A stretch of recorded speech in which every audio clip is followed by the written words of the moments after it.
Now we would like to resume the conference. Session 1, New Phase for the U.S. Japan Alliance in an Uncertain East Asia. We'll start. Let me introduce the panelists. From the right-hand side, former Chief of Staff, Joint Staff of the Japan Self-Defense Force, Admiral Katsutoshi Kawano. From Stanford University, Center Fellow of the Freeman Spogli Institute for International Studies, and non-resident Senior Fellow at American Enterprise Institute, Dr. Oriana Scala Mastro, retired U.S. Navy Admiral, Admiral Gary Ruffhead, from Keio University, Professor Satoru Mori. The moderator is the commentator of Nikkei, Mr. Hiroyuki Akita. Now I would like to hand over to Mr. Akita. So please take over. Yes? Good morning, ladies and gentlemen. Now, for this session, we are to discuss the U.S. Japan alliance. What are the challenges and what may be the prospects going forward? As Minister Kihara has just talked to us, how we are trying to strengthen a Japan-U.S. alliance and how to further strengthen Japanese defense capabilities. But in terms of, in taking an analogy of mountain climbing, you choose the mountain and you allocate the budget and how to preserve the mountain. You're just at the foot of the mountain. Now, whether the budget will be actually garnered and what may be the changes in the weather whilst you are climbing, there are all sorts of issues involved. So, in this session, whether we will be able to climb to the top of the mountain as we have planned in Japan through increasing our budget, we have such illustrious panelists with us. We hope to have very good discussion. So let me give you the construct of the session. In the first round, what I would like to ask as a question, as Japan has contended that we will double the defense budget, what may be the issues that we will be encountering, especially vis-a-vis China? What may be the issues and problems that we may encounter? And in the second round, one possible hotspot would be the Taiwan Straits. So if and when a war happens there, to what extent Japan, United States, through our alliance, and the other countries can cooperate with each other? And what may happen if the conflict occurs? And in the round 3, if we have time, what may happen if another Trump administration is born? And how can we really defend our country? There are many questions being already raised. So after the 3 rounds, and then open up for accepting questions from the audience. Now we have simultaneous interpretation service. If I could ask you not to speak too fast. So if you could a little bit slow down compared to your usual pace, and if I could ask you to keep your comments in 3 minutes, then we will be able to keep the time allocated for us. So starting with Admiral Kawano and then move over towards my direction. So the budget will be doubled in 5 years. And Japanese government will introduce the counter-strike capability for the self-defense force. But when we look at the balance with military balance with China and the United States, China is much more advanced. According to the Indo-Pacific Command, the new fighter planes as well as the new submarines in the Indo-Pacific, China will be 5 times or even 5.6 times as large. So whether our capability, by just doubling our military capability, is it enough or not? Admiral Kawano, please. Now, in 2012, I was the chief of the Maritime Self-Defense Force at the time. And Japan and the United States, especially for the naval capability, we were overwhelming China. That was our understanding. And it was 2014 when I have become the Chief of Staff of Joint Staff. But still, we were more than China. And when I have discussed with the top leaders of the U.S. military, the threat number one is not China, but Russia. That was the case for the U.S. forces.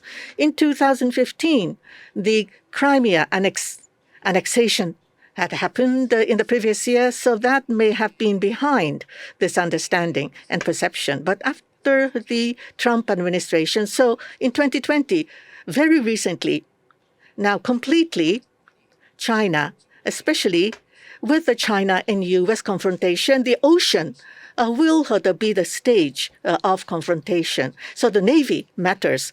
From 2020 onwards, the Chinese naval capability, quantity-wise, may have superseded the U.S. capability. That seems to be the perception now. And since the U.S. have mobilized its forces worldwide, so when it comes to the Taiwan Straits or the Western Pacific, the military balance, the China has the supremacy, so to speak. So right now, the U.S. have a strong sense of crisis over the Taiwan crisis because of the changes happening in the military balance between U.S. and China.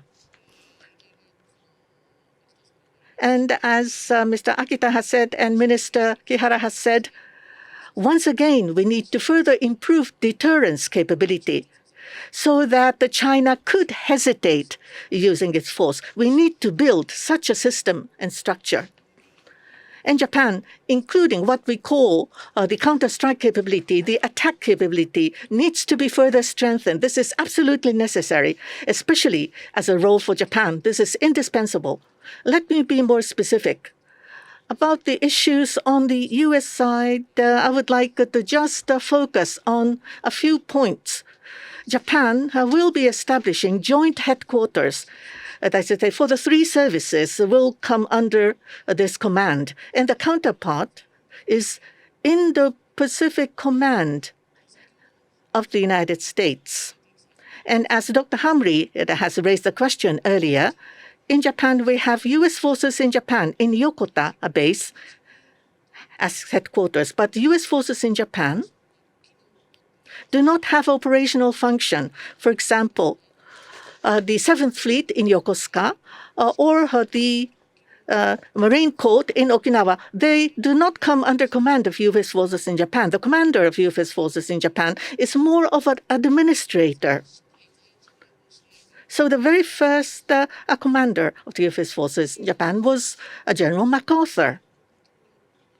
So is the structure sufficient enough for U.S. and Japan working jointly in operation? We need to rethink about this. Let me give you a specific example. In 2011, there was the Great East Japan earthquake and tsunami. And what was the system of the United States? The Pacific Fleet, the commander in Hawaii, came to Yokota and the Tomodachi operation.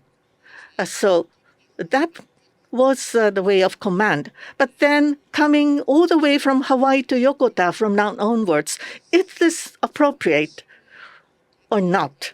So the U.S. forces in Japan in Yokota, the function, not just as administrator. Of course, administrative functions should be continued, but the commander needs to have the function of being in command in terms of military operation.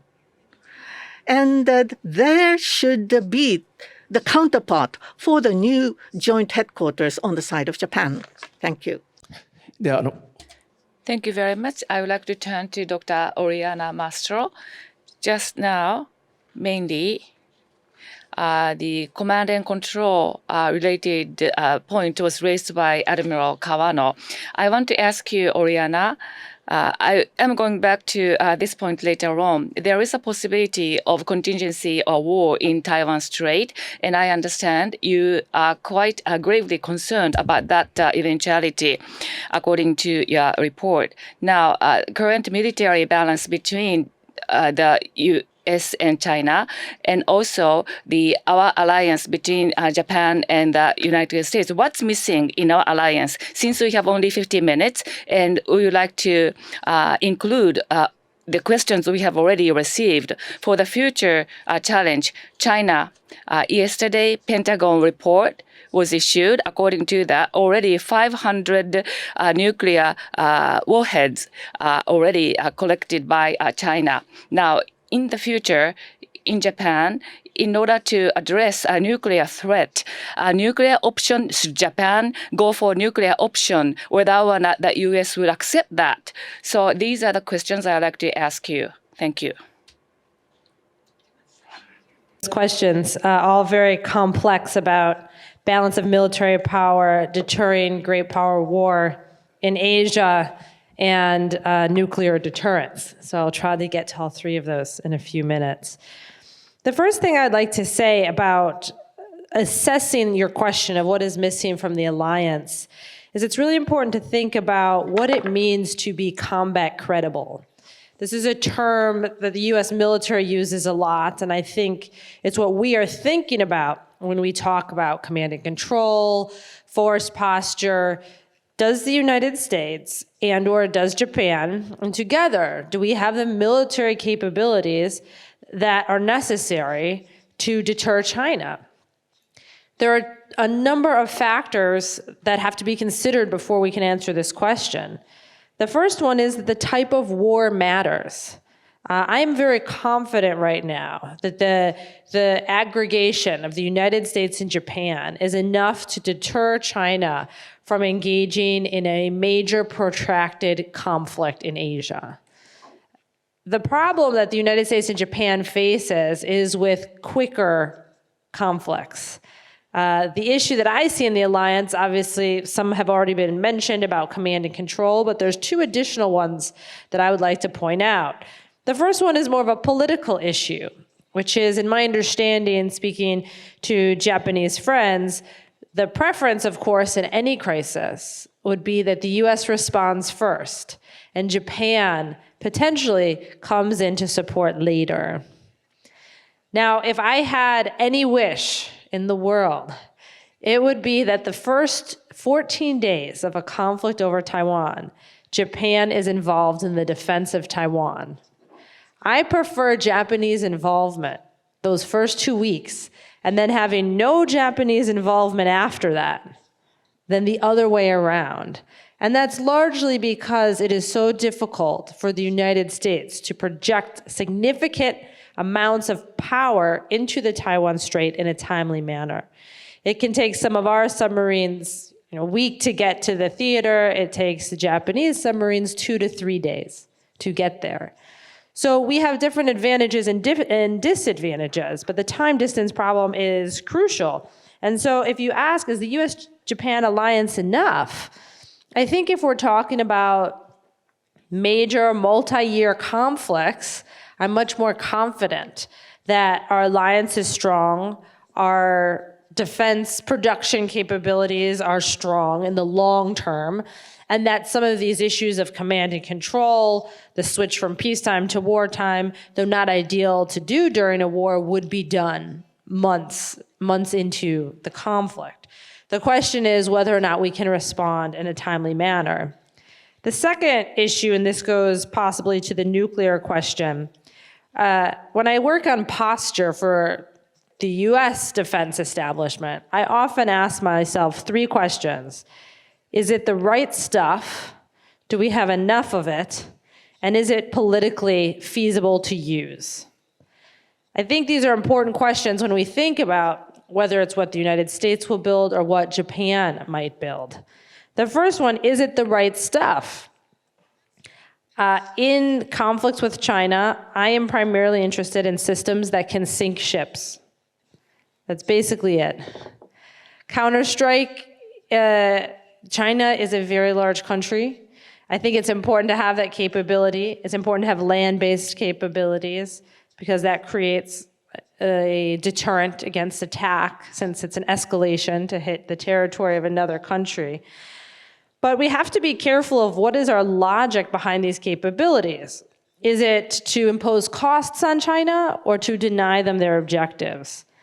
I am a bit skeptical that we could have enough to impose costs on China to convince them to stop.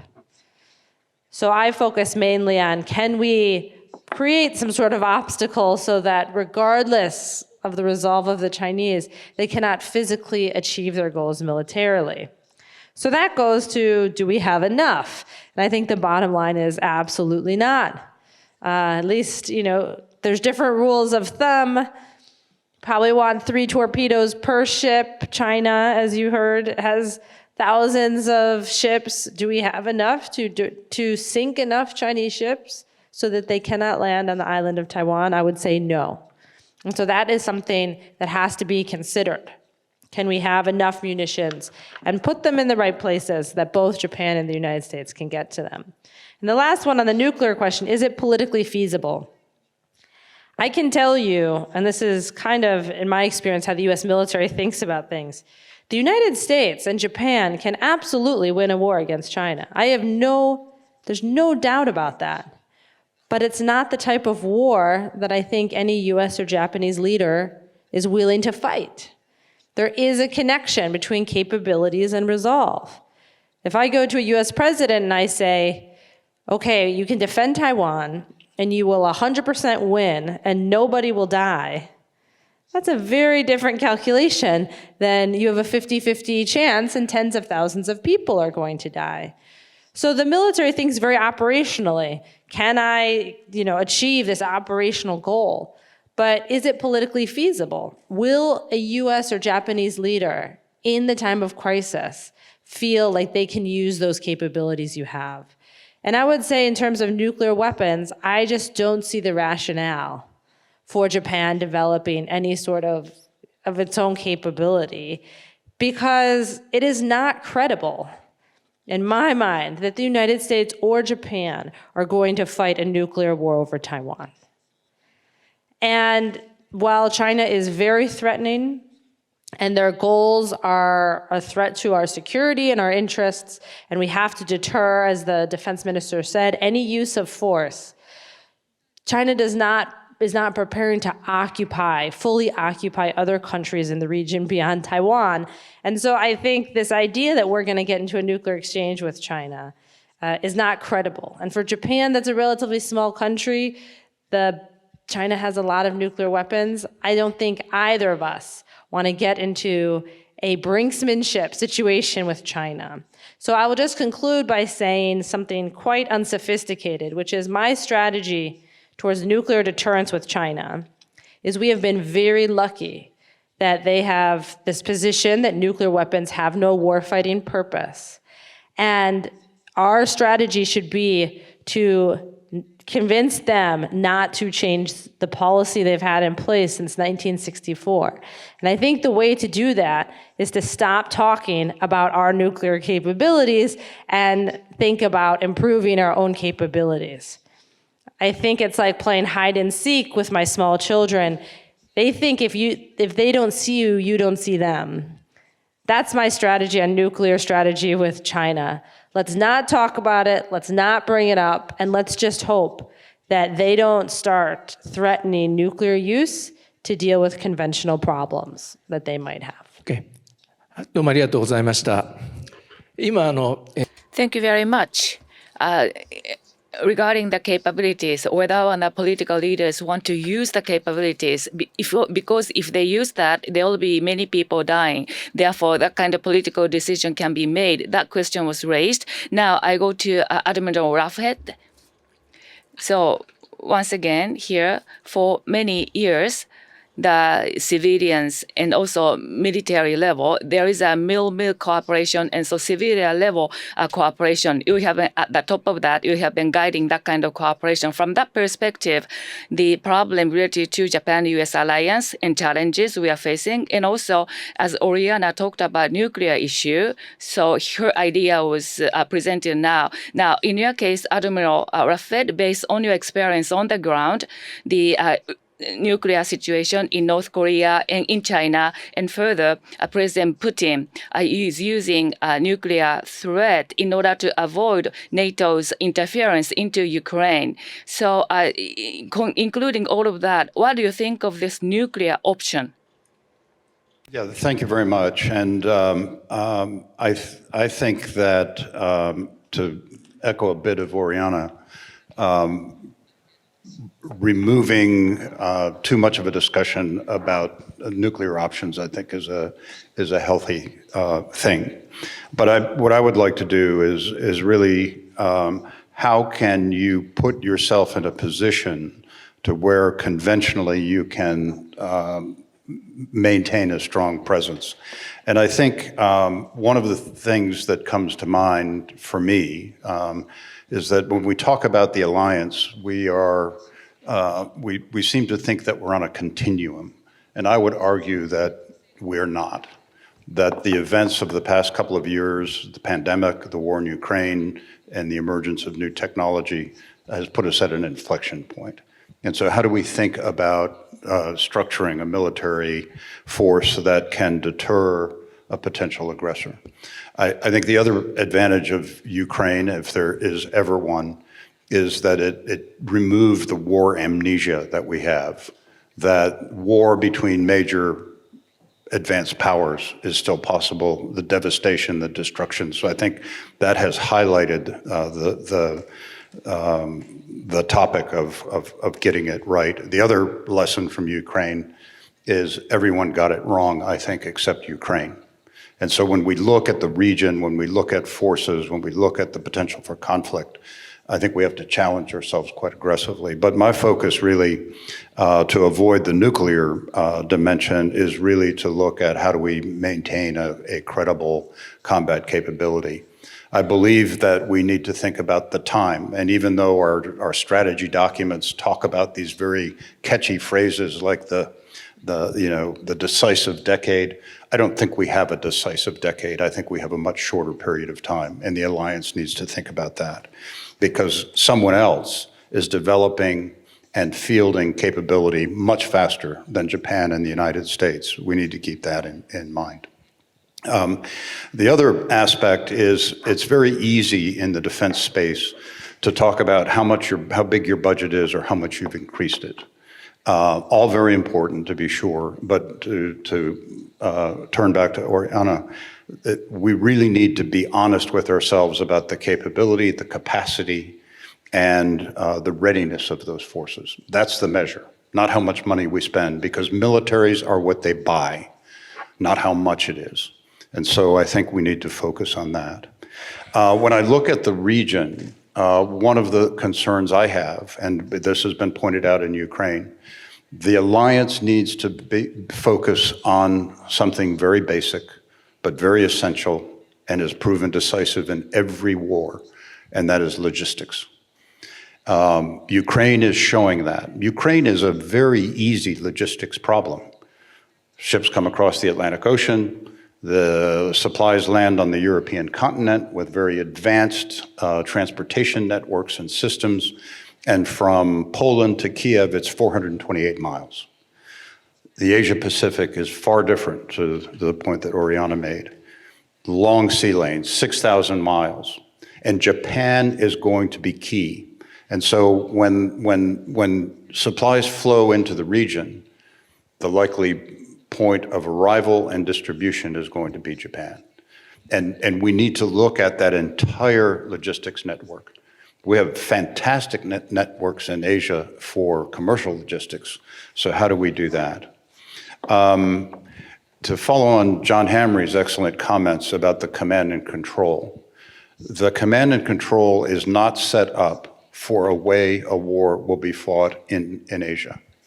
Any contingency, whether it's in the South China Sea, the Strait, or East China Sea, is going to be a regional contingency. And it will also be a regional contingency that must take into account Korea, and it must take into account the mischief that Russia could raise in your northern territories. And so when we think about a conflict in Asia, we need to be able to control forces, to supply forces in that broader area and have it be reliable. And so I think, I touched on several areas, but I think if we get those right, that will be important. And I'll leave with the last statement that the great strength of our alliance is it's not just about security. We talk about great power competition. We're in a moment of great idea competition. And the great ideas that we as two democratic countries value of human life, free markets, and the rule of law. And so as we put our strategies together, as we work the alliance process, it can't just be military. It needs to be that entire picture. So I didn't address your nuclear question too directly, but if we get all of this right, I think it puts us in a winning position. Thank you. どうもありがとうございます。今Thank you very much. Now, Professor Mori, what Admiral Rufford has said, what was most impressive for me was the preparations are made and the planning is there, but the timeline, are we able to go there in time? To take the analogy of the climbing the mountain, would you be willing to take 5 years to prepare or not? So including the timeline, what should we think through going forward? And there are many people who are interested over the nuclear question amongst those people in the audience as well. So thinking about the nuclear balance of North Korea or China, the tactical nuclear or the middle range, the nuclear force. Do you think that the U.S. needs to deploy those in Asia, whether politically feasible or not? Putting that question aside. Thank you very much. The speed is the key in my view. Mr. Akita, as you made an analogy in the beginning, we know which route to follow. So the question is how fast we can climb up the mountain. We have 3 challenges. One is, this is orthodox question. We have to include the implementability of U.S. Japan alliance operations. Second is Korea and Taiwan. We have to pursue cooperation with Taiwan and Korea. We have to even start the cooperation dialogue with Taiwan too. Third point, as Oriana mentioned, intention. So the coercion, threatening, and when invasion actually occurs, we need to have a strong public support so that we are able to continue our resistance or a fight against such intrusion or invasion. Regarding the first question, as somebody mentioned already, including counter-strike ability and the long-range precision weapon is important. And also Tomahawk will be bought 1 year ahead of the plan from 2026 to 2025. That is good. And also we have to develop, the U.S. has a joint war fighting concept, and the SFD is also coming up with the operational strategy. We have to see the alignment between the C2 command and control has to be improved. The permanent joint headquarters needs to be established, and also joint forces headquarters need to be closely cooperating. Last point is the increase of the resilience of bases. Akita-san, you wrote an article in January, and 80% of SFD's bases have not been made more resilient. In Western Pacific region, we have to improve the survivability and resilience of bases in this region. Now, I think we can come back to Korea issue. I would like to mention the public support opinion issue. I think there is a big possibility that war will be prolonged. Military denial is once made possible. However, China will not give up on the next round. Therefore, the war may be prolonged. China would carry out cyber attack and information war, and also nuclear threat and using conventional weapons as well. In addition, economic coercion and pressure as well. So we are going to be under enormous pressure. So are we going to be able to continue the fight? So Japan, America, and Taiwan. So we need to have a strong public opinion backing. So what it means to help defend Taiwan, we have to get understanding in the public. Last point is nuclear. In the tactical level, the conventional weapons balance is becoming more disadvantageous. If that case, we need to have an option to be able to turn to nuclear. And of course, it will be very difficult on land-based. However, amphibious capability is to be increased, and that is necessary for the U.S. too. Thank you very much. We had such a heated discussion. So 3 minutes each. There was a impossible the request. Now we have 25 minutes to go. So perhaps let us move forward as follows. So the questions will all be included. So as far as the session goes, so we hope that we will be able to answer to all the necessary questions. And I wanted to focus on Taiwan initially, but Taiwan has already been mentioned. So it is not that we are deliberately trying to focus on China and Taiwan, but already this question has been mentioned repeatedly now. So what I would like to now ask a question is the question about North Korea. If you could also refer to the issue of North Korea, but still the Taiwan should be the main focus, and we would like to have more in-depth discussion. So Admiral Kawano, you have already met with the Prime Minister many times, and I'm sure you have discussed with him on this the question. So in the Taiwan Straits, in some form, some kind of conflict occurs. Oh, just give us your personal view. And when U.S. intervenes, to what extent Japan should involve ourselves with logistical support to be given, or the U.S. forces in Japan, the bases to be activated, or what should Japan do? Now, this is something not being discussed.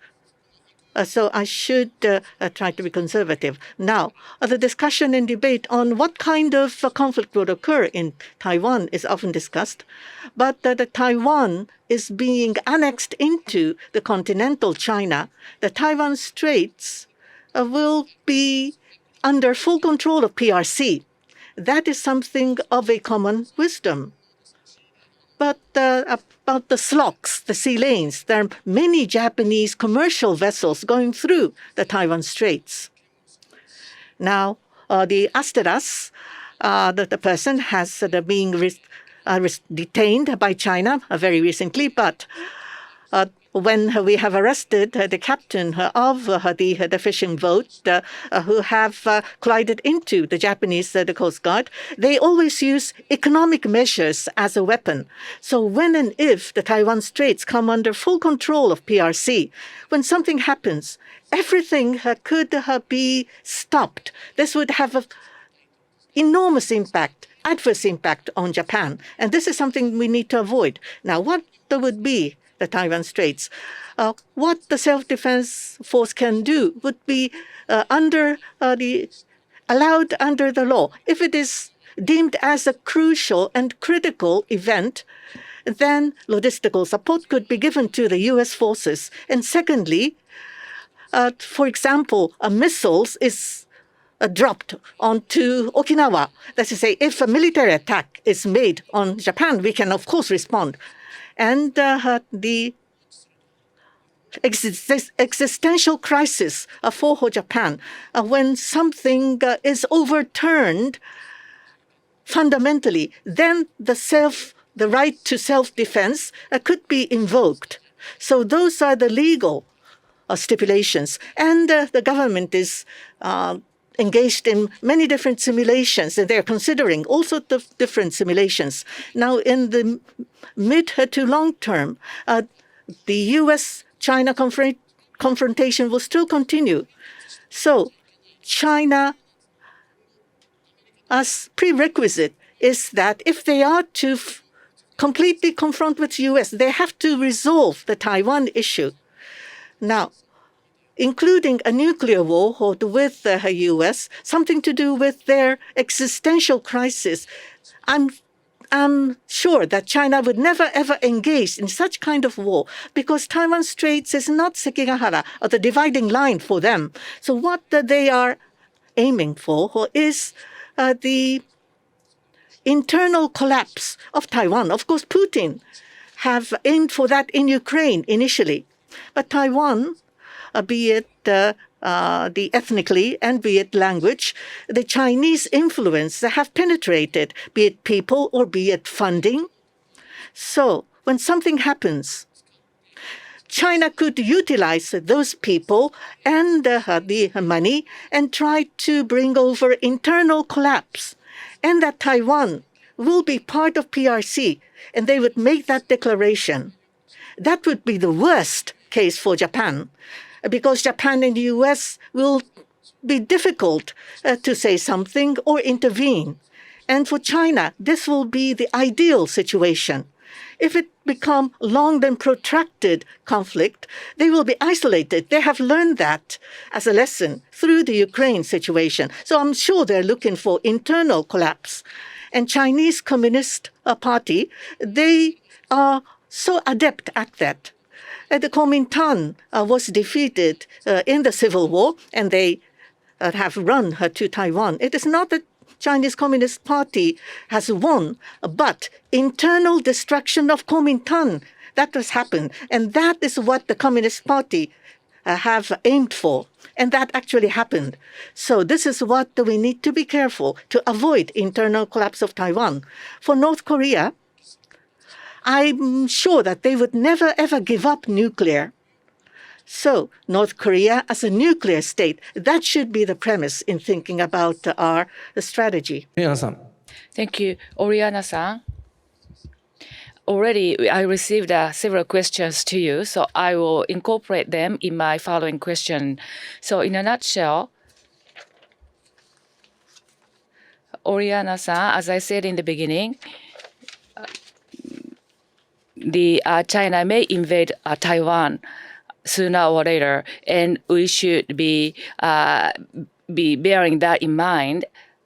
And I think that is what you want to convey as a message. So let me ask you once again, from Washington, even before 2027, there is a active military personnel who is saying there will be China's invasion into Taiwan even earlier than that. And is it really possible? And I have received questions in this regard. If the U.S. militarily intervenes, then naturally there will be an all-out war against China, and that war may entail nuclear war. That is a possibility. So the U.S. government and Congress, do they want to take on that enormous risk by intervening Taiwan contingency? That is one question I received. And also, lastly, in order to defend Taiwan, if there is an intervention and also the China's invasion against Taiwan may occur. Aside from Taiwan, the China may not invade other countries, was what you have mentioned. So there are many, many questions. So could you respond to those questions and also challenges we are facing? So I think, generally speaking, when I evaluate different policy options, I think about two things when it comes to Taiwan, and this can apply to North Korea as well. Would this action or activity increase or decrease the likelihood of war? And will it increase or decrease the likelihood of victory if we fought a war? Now, the thing with strategy is there are always trade-offs. Sometimes things that increase deterrence might decrease your likelihood of victory. So I would say, for example, moving a lot of U.S. forces forward in the Pacific, this enhances U.S. deterrence because it shows we can respond quickly, but it also means that the United States will lose many of its assets in the early stages of the war, thus making it harder for the United States to win a war if it does happen.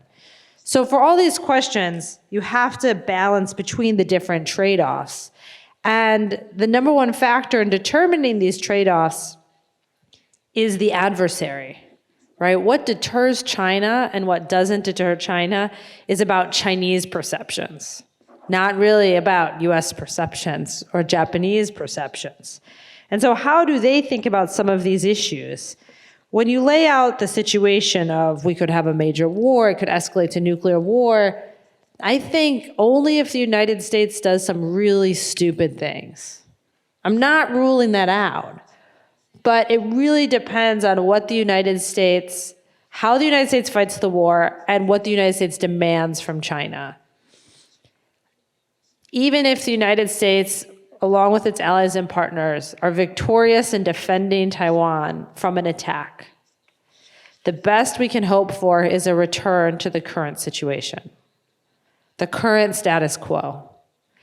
If the United States thinks that it's going to win a war, and given our military balance of power, my assumption is that this is going to end by negotiated settlement. It is highly unlikely the United States destroys China so much that the United States can impose conditions, right? 80% of wars since the 1500s are negotiated through some sort of settlement. If the terms of the US of stop fighting is Taiwan has to be independent, then we might get to a nuclear war.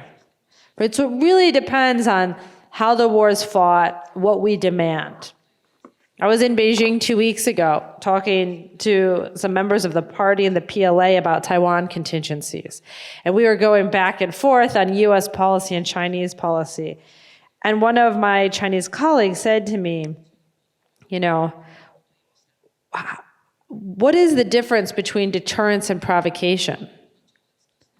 How do you know what deters China and what provokes China? And I said, well, that's my whole job. I hope I'm getting it right. But I would say that many things we think of as provocative for China are not, right?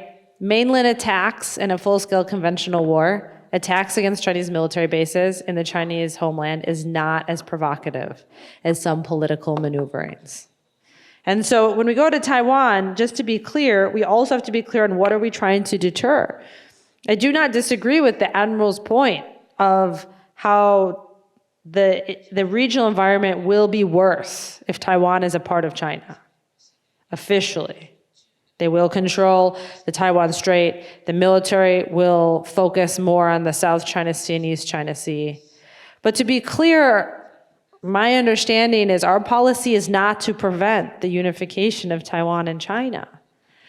I think if that is our policy, and I wrote about this earlier this week in the New York Times, I think the standard of military power we would need to deter China, if it becomes a war of necessity, is so high we might not be able to achieve it. I can only think about deterring the war of choice. This, as the Admiral said about the capitulation, okay, maybe we have the capability, they would say in Beijing, to take Taiwan quickly. If we have it, we'll do it. If we don't have it, we won't. I think we have hope of building the relationship with Japan and the military posture to deter that war. But to be clear, if our policy is to ensure that there are no possible mechanisms and pathways to unification, not to say that it would happen, but if our active policy is to block everything China does, not only use of force, I think that is a situation in which it's very hard to deter the PRC. And so we have to think about those aspects. And when you talk about North Korea, that's a completely different scenario. I'm very concerned about North Korean nuclear use. I don't think any amount of US nuclear weapons makes that a 0% possibility. But obviously, I think the nuclear deterrent against China is much stronger. So what really matters is with China, we can continue to operate even in a contested environment. We talk about resiliency of bases. I would just add redundancy is so important. We cannot defend ourselves against Chinese attack, missile attack. At least I haven't thought of any way to ensure we can do that.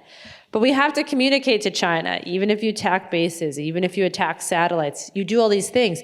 The United States and our allies like Japan will be able to continue to fight. So the benefit of doing that decreases. And I think that's the pathway to deterrence in those areas versus trying to convince China that they cannot hurt us. When I was in Beijing, the last thing I will say is some Chinese military members said to me, like, Mei Huilin, like, why are you so obsessed with military balance in the Taiwan Strait? You will never achieve it. Okay. Thank you. Thank you. So, いや、日本語がすいません。ついつい英語で出ちゃって。I was about to speak in English, sorry. Now, Admiral Rufford, now we only have 10 minutes remaining, so let us do as follows.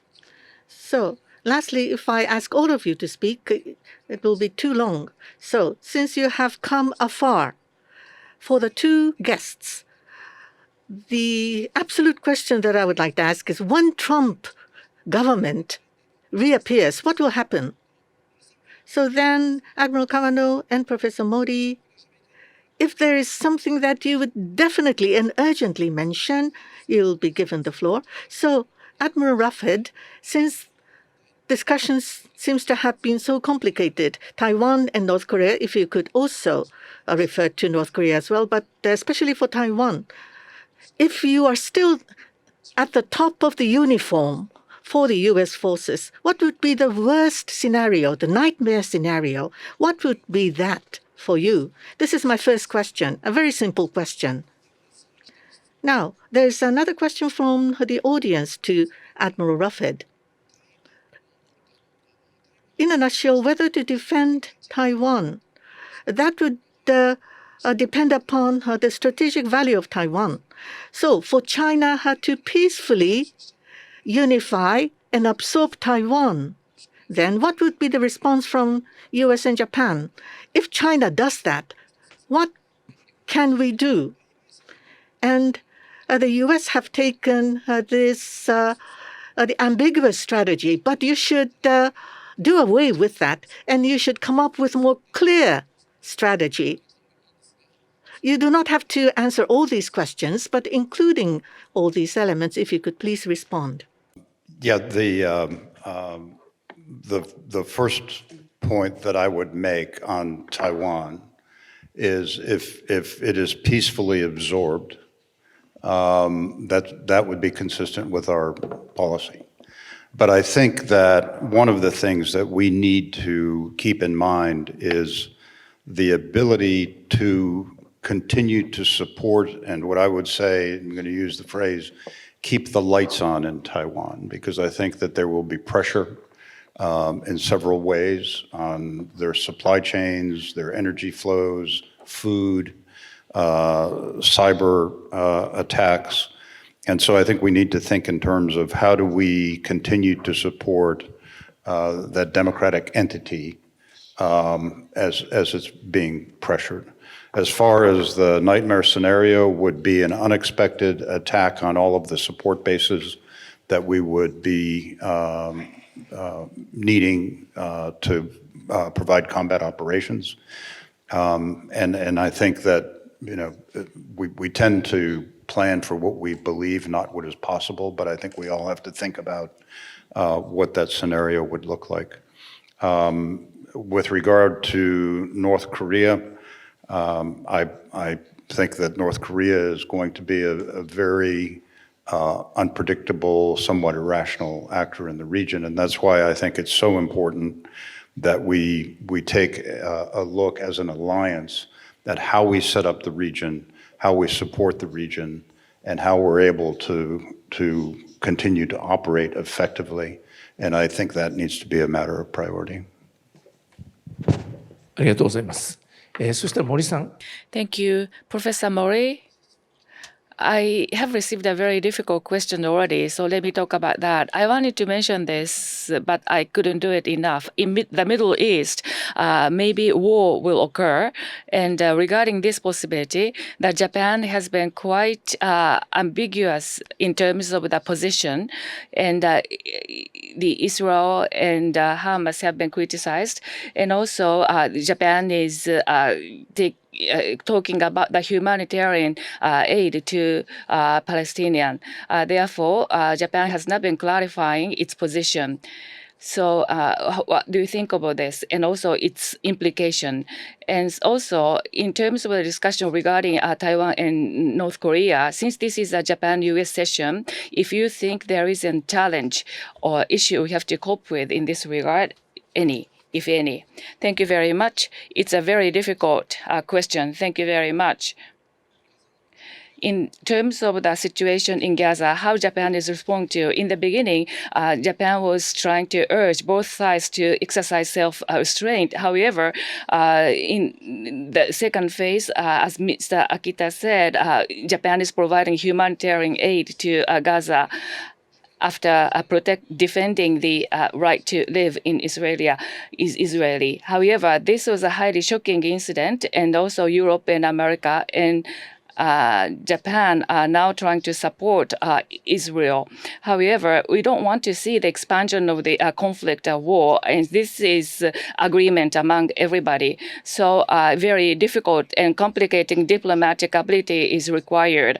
And on one hand, U.S. is providing endless support to Israel, but trying to ask the country to exercise self-restraint. I think in the near future, Japan has to move in that direction as well. How is that going to affect the overall situation? I'm studying the U.S. diplomacy and defense policy. So Asia, Europe, and Middle East, the U.S. resources are maybe allocated or distributed, and particularly when it comes to military supplies, the U.S. defense industry's capacity is now running out, according to some reports. Therefore, in such a situation, with the overall U.S. deterrence may be affected, and in what way is one question. Another question is domestic politics in the U.S., how this incident will be treated. Already, Trump is criticizing Biden. And also, rather than supporting to Ukraine, some people are saying that U.S. has to support Israel. So in this way, systemically, the global strategy has to be carried out by the U.S., whether that is possible. If Trump makes a comeback, then the allies and competitors related perception will be very different. Through the America First lens, maybe U.S. would respond differently under Trump. So that would make an impact on the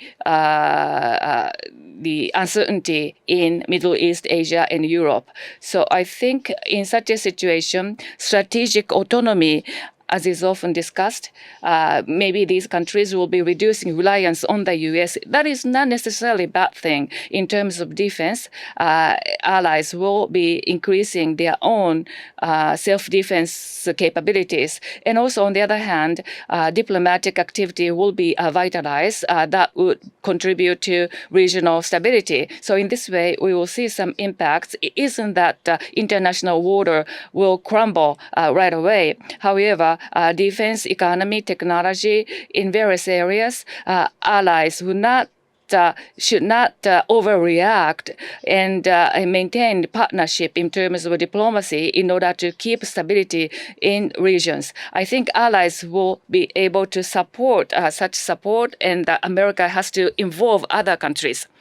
Thank you very much. We only have 1.5 minutes to go, but with my capacity, if I could use my strong power to extend by 3 minutes, I would like to ask Oriana-san to respond. I have been to the United States very recently. I have met with Trump supporters. When I listen to the different analyses, not 50% but there is high probability here of Trump being re-elected. But in any case, that would persist. Now, what I would like to ask Oriana-san and Admiral Rufford, when Trump is re-elected, what would happen? But even though Trump is not re-elected, the so-called Trump supporters, those insular mentality would continue. And that would have impact on alliance all over the world. So 2 minutes each, please.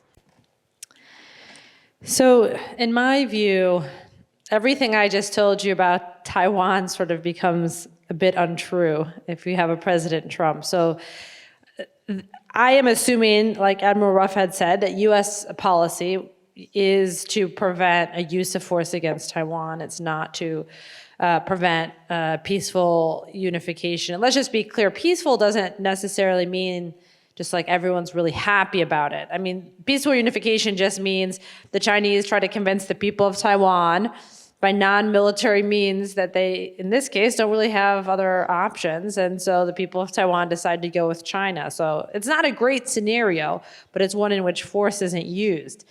If President Trump is elected, some people think, oh, he's just transactional, so he won't care about Taiwan. But I have to say, I've spent a lot of time with his senior political appointees. And just last week, as I was preparing to publish this op-ed, I was having dinner with one of his former political appointees who said to me, Oriana, our policy should be and will be to support Taiwan independence.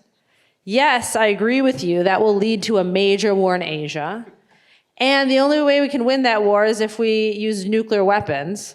And I think all of that is a good idea.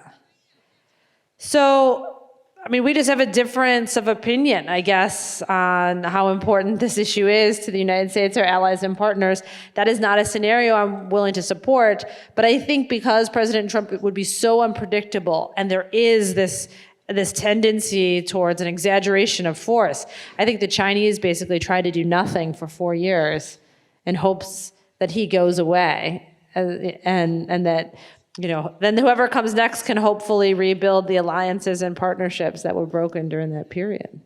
Thank you very much. I think it's improper for past and present military officers to predict elections. But what I will say is this, that I think for the foreseeable future, our country is going to be very narrowly divided, if you will. There won't be a very strong majority either way. And so I think that is the environment that we're going to be dealing with.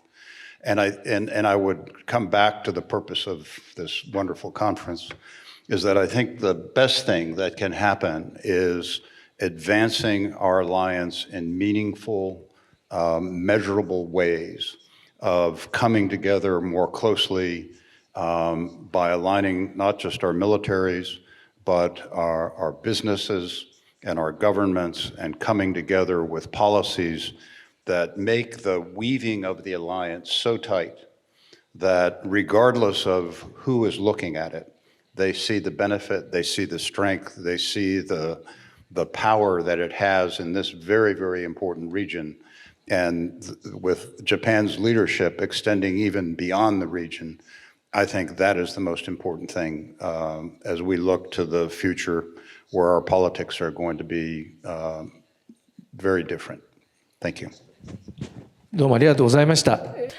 Thank you very much. It is already 3 minutes are over, so Admiral Kawano and Professor Mori, I'm sorry, but we have to end this session. Well, the theme was too big and too important. I'm sure there are many, many things that you would like to add, but I hope that this session have given some food for thought, a discussion to be continued from now onwards. Thank you. Thank you very much for your contribution. Great thanks for the panelists as well as the moderator. Once again, a big applause for them, please.